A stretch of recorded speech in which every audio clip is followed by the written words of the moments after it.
Dear friends, আপনাদের সকলকে জয় মাসি। আশা করি আপনারা সকলেই ভালো রয়েছেন। গুড ফ্রাইডের উপলক্ষে এক অনেকই গুরুত্বপূর্ণ বাইবেলের অংশটিকে আপনাদের সকলের সাথে শেয়ার করতে চাই এবং হয়তোবা আমাদের অনেকের কাছে বাইবেলের এই অংশটি অনেক সুপরিচিত। তথাপি আমরা আজকে এই অংশ থেকে অনেক গুরুত্বপূর্ণ বিষয়গুলি দেখতে যাচ্ছি এবং হয়তোবা তেমন গুরুত্বপূর্ণ বিষয়গুলি আমরা আজ থেকে আগে এখন পর্যন্ত এই অংশ থেকে হয়তোবা দেখি নাই। এবং যে অংশটিকে আজ আমরা স্টাডি করতে যাচ্ছি তা হচ্ছে প্রভু যীশু খ্রিস্টের বাণী। বিশেষ করে যখন তিনি ক্রুশে মারা যাচ্ছিলেন। বাইবেলে আমরা তেমন ৭ টে বাণীকে দেখতে পাই। বিশেষ করে যখন প্রভু যীশু খ্রিস্ট ক্রুশে মারা যাচ্ছিলেন তার ৭ টে বাণী এবং সে ৭ টে বাণীর থেকে যে দ্বিতীয় বাণীটা রয়েছে সে বাণীটিকে আমরা আজকে দেখতে যাচ্ছি। যেটিকে আমরা লুক লিখিত সুসমাচার অধ্যায় ২৩ পদ ৩৮ থেকে নিয়ে ৪৩ এ পাই। বিশেষ করে পদ ৪৩ এ সে বাণীটি রয়েছে। এবং প্রভু যীশু খ্রিস্টর এই বাণীটিকে আমরা দ্য ওয়ার্ড অফ সালভেশন, উদ্ধারের বাণী বলতে পারি। তাই আইসো সেই পদগুলিকে পড়ি।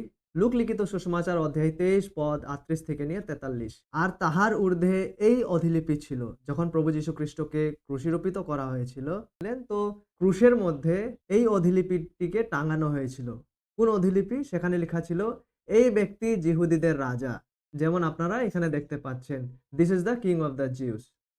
এবং পদ ৩৯ এ রয়েছে, আর যে ২ দুষ্কর্মকারীকে ক্রুশে টাঙানো গিয়াছিল, তাদের মধ্যে একজন তাহাকে নিন্দা করিয়া বলিতে লাগিল, তুমি নাকি সে খ্রিস্ট? আপনাকেও আমাদিগকেও রক্ষা করো। কিন্তু অন্যজন, তার মানে সেখানে ২ দুষ্কর্মকারীদেরকে প্রভু যীশু খ্রিস্টর আশেপাশে টাঙানো হয়েছিল। তাদের মধ্যে শুরুতে তো ২ জনই প্রভু যীশু খ্রিস্টর নিন্দা করছিল। কিন্তু পরবর্তীতে গিয়ে একজন নিন্দা করা বন্ধ করলো, কিন্তু অন্যজন নিন্দা করতে লাগলো। আসো ছবির দ্বারা এটাকে বোঝার চেষ্টা করি। যেমন পদ ৩৯ এ লেখা রয়েছে, আর যে ২ দুষ্কর্মকারীকে ক্রুশে টাঙানো গিয়াছিল, তাহাদের মধ্যে একজন তাহাকে নিন্দা করিয়া বলিতে লাগিল, তুমি নাকি সে খ্রিস্ট? আপনাকেও আমাদিগকে রক্ষা করো। উদাহরণের জন্য আমরা এই ছবিটিকে নিচ্ছি। সাপোজ ফর এক্সাম্পল, এই ব্যক্তি হচ্ছে সে প্রথম ব্যক্তি যে নিন্দা করে যাচ্ছে। ঠিক আছে? সে বলছে প্রভু যীশু খ্রিস্টকে, তুমি নাকি যে খ্রিস্ট? আপনাকেও আমাদিগকে রক্ষা করো।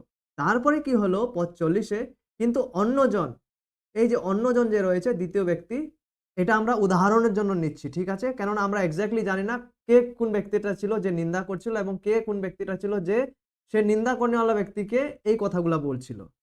ঠিক আছে? তো পদ ৪০ এ লেখা রয়েছে, কিন্তু অন্যজন, সাপোজ ফর এক্সাম্পল, এই দ্বিতীয় ব্যক্তিজন উত্তর দিয়া তাহাকে অনুযোগ করিয়া কহিল, এই দ্বিতীয় জন এই ব্যক্তিকে যে প্রভু যীশু খ্রিস্টকে নিন্দা করছিল, একে অভিযোগ করে বলতে লাগলো, তুমি কি ঈশ্বরকেও ভয় করো না? তুমি তো একই দণ্ড পাইতেছ, আর আমরা ন্যায়সঙ্গত দণ্ড পাইতেছি। কারণ যাহা যাহা করিয়াছি তাহারই সমুচিত ফল পাইতেছি। কিন্তু ইনি, তার মানে প্রভু যীশু খ্রিস্ট, ইনি অপকার্য কিছুই করে নাই। তিনি কোনো পাপ করে নাই, কোনো দুষ্কর্ম করে নাই। পদ ৪২ এ লেখা রয়েছে, পরে সে, তার মানে এই ব্যক্তি কহিল, তিনি যিশুকে এখন বলছেন, যিশুর সাথে কথা বলছেন এবং সে যিশুকে কি বলল? যিশু, আপনি যখন আপনার রাজ্যে আসিবেন তখন আমাকে স্মরণ করিবেন। এবং পদ ৪৩ এ তিনি, তার মানে প্রভু যীশু খ্রিস্ট তাহাকে, তার মানে প্রভু যীশু খ্রিস্ট এখন এই ব্যক্তিকে বলছেন, প্রভু যীশু খ্রিস্ট এই ব্যক্তিকে বলছেন, আমি তোমাকে সত্য বলিতেছি, অদ্যই, তার মানে আজকেই তুমি পরম দেশে আমার সঙ্গে উপস্থিত হইবে। ক্রুশে মারা যাওয়ার সময় প্রভু যীশু খ্রিস্টর যে এই দ্বিতীয় বাণী, ৭ টি বাণীর মধ্যে যে এই দ্বিতীয় বাণী, এই বাণীটিকে প্রভু যীশু খ্রিস্ট ক্রুশে মারা যাওয়া এক দুষ্কর্মীর অনুরোধের উত্তরের রূপে তিনি এই কথাগুলিকে বলছিলেন। এবং প্রভু যীশু খ্রিস্টর মারা যাওয়ার সময় তাকে যে ২ দুষ্কর্মীর মাঝে ক্রুশে টাঙানো হবে এবং তিনি যে এইভাবে মারা যেতে যাচ্ছেন, এটি কোনো দুর্ঘটনার বিষয় নয়। এটি কোনো অ্যাক্সিডেন্টাল বিষয় নয়। বরং এমনই যে ঘটতে যাচ্ছে, এই এক্সাক্ট ডিটেইলস গুলো ঈশ্বরের পরিকল্পনা অনুযায়ী ঘটছিল। কেননা অনেক বছর আগেই যিশায় ভাববাদী এই ভবিষ্যৎবাণীটিকে করেছিলেন যে এমন ঘটতে যাচ্ছে। আসো সেই বাইবেলের পদগুলিকে পড়ি। যিশায় অধ্যায় ৫৩ পদ ১২ লেখা রয়েছে, এখানে দেখেন, কারণ তিনি, তার মানে প্রভু যীশু খ্রিস্ট, ঈশ্বরের সে দাস, মৃত্যুর জন্য আপন প্রাণ ঢালিয়া দিলেন। তারপরে লেখা রয়েছে, তিনি, প্রভু যীশু খ্রিস্ট, অধর্মীদের সহিত গণিত হইলেন প্রভু যীশু খ্রিস্ট তিনি অধর্মীদের সহিত গণিত হইলেন, আর তিনি অনেকের পাপ ভার তুলিয়া লইয়াছেন এবং অধর্মীদের জন্য অনুরোধ করিতেছেন। এবং প্রেরিত অধ্যায় 2 পদ 23 লেখা রয়েছে, সেই ব্যক্তি তার মানে প্রভু যীশু খ্রিস্ট ঈশ্বরের নিরূপিত মন্ত্রণা ও পূর্বজ্ঞান অনুসারে সমর্পিত হইলে তোমরা তাহাকে অধর্মীদের হস্ত দ্বারা ক্রুশে দিয়া বধ করিয়াছিলে। তার মানে অধর্মীদের সাথে প্রভু যীশু খ্রিস্টর গণিত হওয়া এবং অধর্মীরা যে প্রভু যীশু খ্রিস্টকে ক্রুশে ক্রুশিরূপিত করেছে, এই সমস্ত কিছু ঈশ্বরেরই নিরূপিত মন্ত্রণা এবং পূর্ব জ্ঞানের অনুসারে ঘটছিল।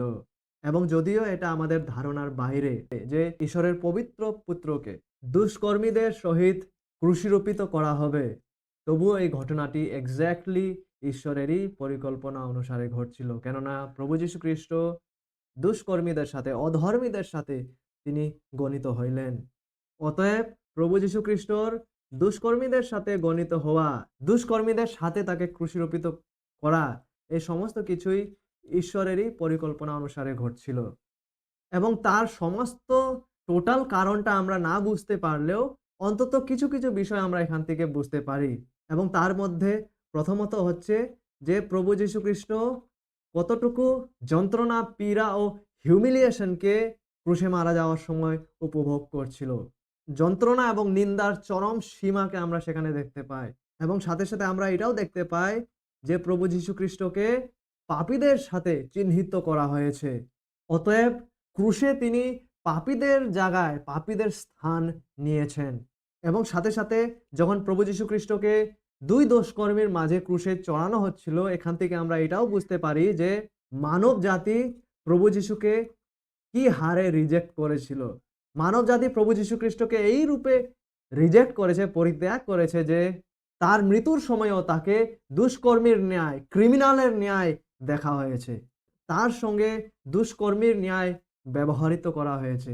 এবং এখান থেকে জেনারেলি আমরা এটাও দেখতে পারি এবং এটাকে নিয়ে অবশ্যই ভাববেন যে এখানে দুইজন দুষ্কর্মীকে প্রভু যীশু খ্রিস্টর আশেপাশে ক্রুশে চড়ানো হচ্ছে এবং শুরুতে এই দুজনেই প্রভু যীশুর নিন্দা করছিল, কিন্তু শেষমেশ আমরা দেখতে পারি যে এদের মধ্যে একজন নিন্দা করেই গেল, কিন্তু অন্যজন প্রভু যীশু খ্রিস্টকে বিশ্বাস করলো। এবং তাই প্রভু যীশু খ্রিস্ট সেই ব্যক্তির উদ্দেশ্যে তিনি বলছিলেন যে আজকেই তুমি পরম দেশে আমার সঙ্গে উপস্থিত হইবে। এবং ভাববার বিষয়টা হচ্ছে এই যে এই দুইজনই সমানভাবে যিশুর আশেপাশে ছিল এবং দুজনেই দুষ্কর্মী ছিল এবং দুজনেই সে সকল বিষয় দেখেছে যা কিছু প্রভু যিশুর সাথে এখানে ঘটছিল এবং দুজনেই মারা যাচ্ছিল। দুজনেরই জীবনে পাপের ক্ষমার প্রয়োজন ছিল। তথাপি আমরা দেখতে পাই যে একজন অপরিবর্তিত দশাতেই থেকে যায়, কিন্তু অন্যজন মন ফিরিয়ে প্রভু যীশু খ্রিস্টকে বিশ্বাস করে। অতএব সে সেই দিনেই প্রভু যিশুর সাথে পরম দেশে উপস্থিত ছিল। এটার কারণ কি হতে পারে? এটার একটাই কারণ, তা হচ্ছে ঈশ্বরের সম্প্রভুতা। যে ঈশ্বর সার্বভৌম, তিনি মসিকে বলেছিলেন এবং ঈশ্বরের একই কথাটিকে পল রোমীয় অধ্যায় 9 উল্লেখ করে তিনি তুলে ধরেছেন, যেখানে ঈশ্বর বলছেন, আমি যার উপরে দয়া করতে চাই তার উপরে দয়া করিব, যাকে করুণা প্রদান করতে চাই তাহাকে করুণা প্রদান করিব। এটি ভাববার বিষয়। কিন্তু শেষমেশ এখান থেকে আমরা এটা বুঝতে পারি যে উদ্ধারের উপরেও ঈশ্বর সার্বভৌম রয়েছে। কিন্তু স্পেসিফিক্যালি বিশেষ করে এই অংশ থেকে আমরা 4টে গুরুত্বপূর্ণ সত্যকে দেখতে পাই। বিশেষ করে এই অংশ যেখানে এই এক চোর প্রভু যীশু খ্রিস্টকে কিছু বলছে এবং উত্তরে প্রভু যীশু খ্রিস্ট কিছু বলেছেন। এখান থেকে কমপক্ষে আমরা 4টে গুরুত্বপূর্ণ সত্যকে দেখতে পাই। সর্বপ্রথম এখানে আমরা দেখতে পাই সত্য হৃদয় পরিবর্তনের মানে এবং সত্য হৃদয় পরিবর্তনের এক উদাহরণকে আমরা এখানে দেখতে পাই। এবং দ্বিতীয়ত এখানে আমরা এটাও দেখতে পাই যে যখন ঈশ্বর পবিত্র আত্মা কোনো পাপীর জীবনে বিশেষ প্রকাশকে প্রদান করেন, তার পরিবর্তে তার পরিণামে কি হয়। তো এখানে আমরা ঈশ্বর পবিত্র আত্মার সে বিশেষ প্রকাশটিকেও দেখতে পাই, যেটিকে তিনি যখন প্রদান করেন কোনো পাপীর জীবনে, তখন সে পাপীর জীবনে কেমন পরিবর্তন নেমে আসে। এবং এখান থেকে আমরা এটাও দেখতে পাই যে প্রভু যীশু খ্রিস্টর পরিত্রাণ প্রদান করার ক্ষমতা, তা অনেক আশ্চর্যকর। মাই ডিয়ার ফ্রেন্ড, একটু ভাবুন, প্রভু যীশু এখানে মারা যাচ্ছেন, তিনি মরবে মরবে অবস্থায়, তিনি প্রায় মারাই যাচ্ছেন, তবুও তার পরিত্রাণ প্রদান করার ক্ষমতাকে আমরা এখানে দেখতে পাই। এবং চতুর্থ এখানে আমরা দেখতে পাই যে ব্যক্তিরা প্রভু যীশু খ্রিস্টতে বিশ্বাস করে মারা যায়, তাদের সাথে কি পরিণতি ঘটে? আল্টিমেটলি তাদের জীবনে কি হয়? তারা মারা গিয়ে কোথায় যায়? সে সত্যটিকে আমরা এখানে দেখতে পাই। কিন্তু আমরা আজকে কেবল ১ম বিষয়টিকে দেখতে পারবো এবং প্রভুর ইচ্ছা হলে এই বাকি ৩ টে বিষয়টিকেও সময় অনুসারে আমি রেকর্ড করে আপনাদের সাথে শেয়ার করার চেষ্টা করব। কিন্তু আজকে প্রথমত আমরা এখান থেকে সত্য হৃদয় পরিবর্তনের মানেটিকে দেখতে পাই। যে সত্য হৃদয় পরিবর্তন কি এবং সেটার উদাহরণটিকেও আমরা এখানে দেখতে পাই। আসো সেই বিষয় নিয়ে এই অংশ থেকে দেখা আরম্ভ করি। সত্য হৃদয় পরিবর্তন। সত্য হৃদয় পরিবর্তনে ২ টা বাস্তব সত্য রয়েছে।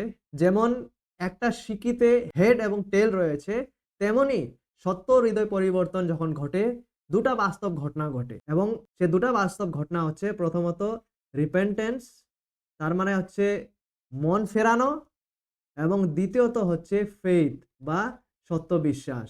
তার মানে হচ্ছে সত্য হৃদয় পরিবর্তন যখন যেকোনো ব্যক্তির জীবনে ঘটে, তার মানে হচ্ছে সে ব্যক্তির জীবনে সত্য মন ফেরানোটা ঘটছে এবং সাথে সত্য বিশ্বাস তার জীবনে উৎপন্ন হয়েছে। এবং এই উভয় বিষয়টিকে আমরা এখানে দেখতে পাই। তো শুরু করি মন ফেরানোটিকে নিয়ে। রিপেন্টেন্স বা মন ফেরানো। মন ফেরানোর মানে হচ্ছে চেঞ্জ অফ মাইন্ড। তার মানে পাপকে নিয়ে এক ব্যক্তির চিন্তাধারাতে পরিবর্তন যখন আসে না, সেটাকে বোঝায়। এবং সাথে এখানে রয়েছে সরো ফর সিন। যখন যে ব্যক্তি সত্যিকারের মন ফেরায়, তার মানে হচ্ছে পাপটিকে নিয়ে তার চিন্তাধারা পাল্টাচ্ছে, কিন্তু সাথে সে আপন জীবনের পাপটাকে নিয়েও শোকিত হয়। যেমন কি রাজা দাউদের জীবনে আমরা দেখতে পারি গীত সংহিতা ৫১ তে। এবং সাথে মন ফেরানোতে রয়েছে আপন পাপকে পরিত্যাগ করা, টু ফরসেক সিন। এবং সাথে আমাদের আজকের এই প্যাসেজের অনুসারে সত্য মন ফেরানোতে নিজের অবস্থাকে রিয়ালাইজ করাও রয়েছে। তার মানে হচ্ছে নিজের বাস্তব পাপময় বা হারানো স্থিতিকে বুঝতে পারা। পবিত্র ঈশ্বরের সম্মুখে আমাদের বাস্তব আত্মিক স্থিতিকে অনুভব করতে পারাও রয়েছে মন ফেরানোতে। এবং এক্সাক্টলি সেটাই আমরা এখানে দেখতে পাই।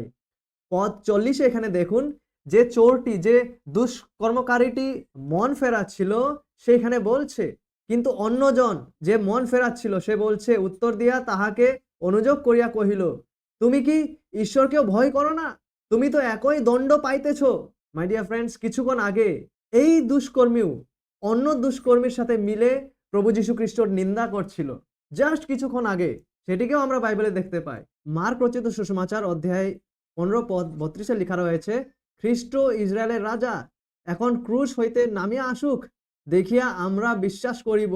আর যাহারা, বহুবচন প্লুরাল, তাহার সঙ্গে ক্রুশে বিদ্ধ হইয়াছিল, তাহারাও, এই দুইজনও তাহাকে তিরস্কার করিল। তো সত্য মন ফিরানোতে এটাও রয়েছে কি এক ব্যক্তি যে সত্যিকারের মন ফিরাচ্ছে, সে আপন অবস্থাকে পবিত্র ঈশ্বরের সম্মুখ রিয়ালাইজ করতে পারে। এক্স্যাক্টলি সেই বিষয়টাকে আমরা এখানে দেখতে পাই। এখানে ২ দুষ্কর্মীর মধ্যে যে একজন মন ফিরাচ্ছে, তার মধ্যে আমরা এই সত্যটিকে দেখতে পাই। যখন ঈশ্বর পবিত্র আত্মা এই ব্যক্তির জীবনে কাজ করতে লাগলো, তার পরিণামস্বরূপ কি হলো? আসুন আরেকবার পদ ৪০ থেকে দেখি। কিন্তু অন্যজন উত্তর দিয়া তাহাকে অনুযোগ করিয়া কহিল, তুমি কি ঈশ্বরকেও ভয় করো না? তুমিও একই দণ্ড পাইতেছ। এবং সে ব্যক্তি বলে, আর আমরা ন্যায়সঙ্গত উচিতভাবে ন্যায় অনুসারে দণ্ড পাইতেছি। কারণ যাহা করিয়াছি তাহারই সমুচিত ফল পাইতেছি। এখানে আমরা দেখতে পারি এই ব্যক্তি তার আপন অপরাধকে স্বীকার করছে এবং তার নিজের শাস্তির ন্যায়সঙ্গতাকে এবং তার শাস্তির ন্যায়সঙ্গতাকে সে মেনে নিচ্ছে এবং এই ব্যক্তি নিজেই নিজের বিরুদ্ধ রায় দিচ্ছে। সে কোনো অজুহাত দিচ্ছে না এবং কোনোভাবে তার নিজ অপরাধকে কম করার চেষ্টা করছে না। সে এই সত্যটাকে রিয়ালাইজ করতেছে যে সে একজন অপরাধী, সে একজন পাপী এবং তার নিজের পাপের কারণে শাস্তি পাওয়াটা সম্পূর্ণভাবে ন্যায়সঙ্গত এবং অবশ্যই মৃত্যুই তার প্রাপ্য ছিল। একইভাবে আজ আমরাও কি তা রিয়ালাইজ করি মাই ডিয়ার ফ্রেন্ডস? যে পবিত্র ঈশ্বরের সম্মুখে আমরা সকলেই পাপী রয়েছি। ঈশ্বরের ন্যায় বিচারের অধীনে আমরা ছিলাম। অনন্ত বিনাশের পথে আমরা এগিয়ে চলছিলাম এবং আমরাও কি নিজ পাপ সকল ঈশ্বরের সম্মুখে মেনে নিয়েছে কি? এবং সমুদায় ব্যক্তি যারা আজকেও অপরিবর্তিত দশাতে রয়েছে, তারা আজও ঈশ্বরের ন্যায় বিচারের অধীনে রয়েছে এবং অনন্ত মৃত্যুর দিকে এগিয়ে চলছে। প্রভু যীশু খ্রিস্ট এই পৃথিবীতে এটার জন্যই এসেছেন যেন কি তিনি পাপীদেরকে উদ্ধার প্রদান করেন। সেই সকল পাপী যারা নিজ বাস্তব অবস্থাকে বুঝে নিয়ে পাপ ক্ষমার জন্য প্রভুর কাছে আসেন। সেই সকল পাপী যারা সত্যি এই বাস্তব সত্যটিকে অনুভব করে যে আমরা হারানো এক অবস্থায় রয়েছি এবং আমাদের একমাত্র আশা হচ্ছে প্রভু যীশু খ্রিস্টতে বিশ্বাস করা। এবং এই এক দুষ্কর্মী যে মন ফেরাচ্ছে, তার জীবনে মন ফেরানোর সাথে, সাথে সত্য বিশ্বাসও উপস্থিত ছিল। এই ব্যক্তি পাপ থেকে মন ফিরিয়ে প্রভু যীশু খ্রিস্টে বিশ্বাস করেছিল। এই ব্যক্তি প্রভু যীশু খ্রিস্টের সম্বন্ধে সত্যকে তার নিজ মনে বিশ্বাস করেছিল। এই ব্যক্তির বিশ্বাস ঈশ্বরের বাক্যের সত্যতে কেন্দ্রিত ছিল। আমরা তা কিভাবে জানি? লূক লিখিত সুসমাচার অধ্যায় ২৩ এর পদ ৩৮ এ দেখুন। আর তার ঊর্ধ্বে এই অধিলিপি ছিল। প্রভু যীশু খ্রিস্ট যখন মারা যাচ্ছিলেন তার ক্রুশে তার মাথার উপরে এই অধিলিপি ছিল। কোন অধিলিপি? এ ব্যক্তি যিহুদীদের রাজা। এ ব্যক্তি যিহুদীদের রাজা। যেমন কি এখানে আপনারা দেখতে পাচ্ছেন, এই ব্যক্তি যিহুদীদের রাজা। This is the king of the Jews. যদিও পাপী মানুষেরা, যদিও পিলাত এই বাক্যটিকে সেখানে নিন্দা করার উদ্দেশ্যে রেখেছিল, তথাপি এটি বাস্তব সত্য ছিল। এটি এক ঐশ্বরিক সত্য ছিল যে যিশু সত্যিকারের দাউদের বংশের যিহুদীদের রাজা। অতএব তিনি অনন্ত রাজা। এবং যখন এই সত্যটিকে লেখা হয়ে গেছিল, তারপরে এই সত্যটিকে মিটানোর জন্য আর ঈশ্বর অনুমতি দেন নাই। এবং যখন প্রভু যীশু খ্রিস্ট জেরুসালেমের রাস্তায় গলগাথা পর্যন্ত এই ক্রুশটিকে নিয়ে চলছিল, যেখানে এই সত্যটি লেখা রয়েছিল, ওই সময় যেহেতু সেই চোররাও প্রভু যীশুর আশেপাশ দিয়েই চলছিল, সে দুষ্কর্মীর মধ্যে যদিও উভয়জনেই তা দেখেছে, তথাপি এই মন ফেরানো দুষ্কর্মীটাও এই সত্যটিকে দেখেছিল এবং সে সেটাকে পড়েছিল। এবং এই হচ্ছে ঐশ্বরিক বাস্তব সত্য। এই হচ্ছে ঈশ্বরের বাক্য, যেটাকে লেখার পর ঈশ্বর আর মিটাতে দেয় নাই। এবং যখন সে হৃদয় পরিবর্তিত চোর, যখন সে পতিত অবস্থায় ছিল এবং এই বাক্যটিকে পড়ছিল, ঈশ্বর পবিত্র আত্মন সে চোরের চোখগুলিকে খুলে দিল, যেন কি সে চোর এই সত্যটিকে দেখে এবং দেখার পর যেন সে এই সত্যটিকে বুঝতে পারে। এবং এই চোর যীশু খ্রিস্টের সম্বন্ধে এই সত্যটিকে বিশ্বাস করেছিল যে যিশুই হচ্ছে সে রাজা। এবং আপনারা প্রশ্ন করতে পারেন যে আমরা কিভাবে বুঝবো যে বাস্তবে সে চোর যে মন ফিরিয়েছে, সেই সত্যটিকে বিশ্বাস করেছে? আসুন, আসুন লূক থেকে পড়ি আরেকবার। লূক লিখিত সুসমাচার অধ্যায় ২৩ পদ ৩৮। আর তাহার ঊর্ধ্বে এই অধিলিপি ছিল, এ ব্যক্তি যিহুদীদের রাজা। এবং সেটাকে দেখে এই চোর যে মন ফিরিয়েছিল, সেই সত্যটিকে বিশ্বাস করেছিল ঈশ্বরের অনুগ্রহের ফলস্বরূপ। এবং আমরা তা কিভাবে জানি? কেননা পদ ৪২ এই একই চোর সে বলে, পরে সে যিশুকে কহিল, যিশু, আপনি যখন আপনার রাজ্যে আসিবেন, তখন আমাকেও স্মরণ করিবেন, কেননা আপনি বাস্তবে সে রাজা যার রাজ্য আসতে যাচ্ছে। এই চোরের বিশ্বাসের বিষয়ে একটু ভাবুন। এই চোর না কেবল এই সত্যটিকে বিশ্বাস করেছে যে যিশু রাজা, না কেবল এই সত্যটিকে বিশ্বাস করেছে যে যিশুর রাজ্য রয়েছে, কিন্তু ভাবুন, যিশু এই ব্যক্তির চোখের সামনে মারা যাচ্ছে। তাহলে কিভাবে যিশুর রাজ্য আসতে যাচ্ছে? অবশ্যই এই চোরটি বিশ্বাস করেছে যে যিশু নিশ্চিতভাবে মৃতগণের মধ্য থেকে পুনরুত্থিত হতে যাচ্ছে এবং একদিন পুনরায় তিনি ফিরে আসতে যাচ্ছেন। মাই ডিয়ার ফ্রেন্ডস, অনেক কম সময়ের মধ্যে ঈশ্বরের অনুগ্রহে এই চোর বিশ্বাসের দৃষ্টিতে না কেবল এই সত্যটি বুঝতে পারল যে যিশু রাজা, বরং সে এই সত্যটিকে বুঝতে পারলো এবং বিশ্বাস করলো যে যিশু পুনরুত্থিত হবেন। কেননা যিশু তো ওর চোখের সামনেই মারা যাচ্ছে। কিন্তু তার এই বিশ্বাস ছিল যে যিশু মৃতগণ হইতে পুনরুত্থিত হয়ে আরেকবার তিনি অবশ্যই ফিরে আসতে যাচ্ছেন। অ্যামেজিং বিশ্বাস। সত্য বিশ্বাস সর্বদা ঈশ্বরের লিখিত বাক্যের উপরে নির্ভর করে। এক ব্যক্তি যে সত্যিকারের হৃদয় থেকে বিশ্বাস করবে তার আগে প্রয়োজন এটা যে সে যেন যিশুর বিষয়ে সত্যকে তার মাথায় যেন জানে। তার মানে হচ্ছে কি প্রভু যিশুকে হৃদয় থেকে সত্য বিশ্বাস করার আগে আমাদের মাথাতে তার বিষয়ে বাইবেল ভিত্তিক সত্য সূচনা হওয়া উচিত। যেমন এই চোরের ক্ষেত্রে আমরা দেখতে পাই। তার সম্মুখ প্রভু যিশুর সম্বন্ধে সে সত্য সূচনাটি ছিল ঈশ্বরের বাক্যের সত্য সূচনা যেটিকে তিনি পড়েছে এবং পবিত্র আত্মার সাহায্যতে তার মাথাতে যে সূচনাটি রয়েছে সেটাকে সে হৃদয় থেকে বিশ্বাস করেছে। অতএব আমরা দেখতে পাই যে এই ব্যক্তি তার বুদ্ধি দিয়েও বিশ্বাস করেছিল কেননা ঈশ্বর আমাদেরকে বলে আমাদের বুদ্ধি দিয়েও তাকে প্রেম করার জন্য। অতএব এই ব্যক্তির বুদ্ধিতেও ঈশ্বরের প্রতি বিশ্বাস ছিল। তিনি যে সূচনাগুলিকে পড়েছেন তার প্রতি সম্মতি রেখেছিল তার বুদ্ধি থেকে। তাই বলে সে হৃদয় থেকেও বিশ্বাস করেছে এবং সাথে, সাথে এই ব্যক্তির বিশ্বাস নম্র এক বিশ্বাস ছিল। সে প্রভু যীশু খ্রিস্টকে বলছেন, "আপনি যখন আপনার রাজ্যে আসিবেন তখন আমাকে স্মরণ করিবেন।" সে এটা বলছে না যে আপনি যখন আপনার রাজ্যে আসবেন তখন আমাকে সম্মান প্রদান করবেন। সে এটাও বলতে পারত যে আমাকে ক্ষমা করবেন বা আমাকে আশীর্বাদিত করবেন বা আমাকে বাঁচাবেন। কিন্তু যখন তিনি বলছেন আমাকে স্মরণ করবেন, এই স্মরণের মধ্যেই এই বিষয়গুলি অবস্থিত রয়েছে যে আমাকে ক্ষমা করবেন, আমাকে বাঁচাবেন, আমাকে আশীর্বাদিত করবেন। অবশ্যই এই ব্যক্তি তার দুষ্কর্মের জন্য তার সমাজ থেকে, তার পরিবার থেকে, তার বন্ধু-বান্ধব জন থেকে বহিষ্কৃত হয়ে পড়েছিল। তারা সবাই এই ব্যক্তিকে কলঙ্কিত মনে করত এবং কেউ তাকে মনে করতে চাইবে না। অতএব এখানে এমন একজন উপস্থিত রয়েছেন যার সম্মুখ এই ব্যক্তি, এই বহিষ্কৃত ব্যক্তি, এই কলঙ্কিত ব্যক্তি বলতে পারে, "আমাকে স্মরণ করিবেন।" এবং শেষমেষ এই ব্যক্তির বিশ্বাস এক সাহসী বিশ্বাস ছিল। যেখানে প্রত্যেক ব্যক্তিরা প্রভু যীশু খ্রিস্টর বিরুদ্ধে প্রভু যীশু খ্রিস্টকে নিন্দা করছিল, সেখানে এই ব্যক্তি তার বিশ্বাসের সাহসটিকে দেখিয়েছিল।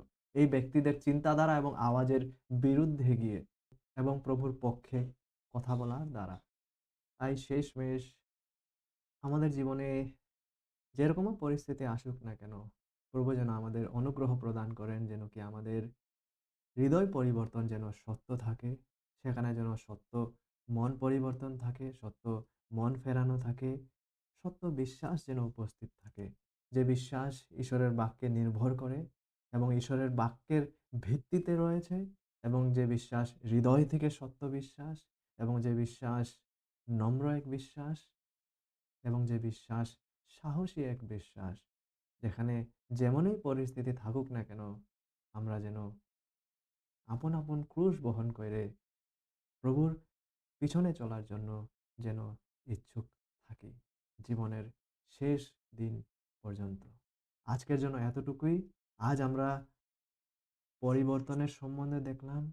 যদি প্রভুর ইচ্ছা হয় আমরা নেক্সট টাইম ঈশ্বর পবিত্র আত্মার দ্বারা আসা প্রকাশের বিষয়ে অবশ্যই দেখতে চাইব। ধন্যবাদ।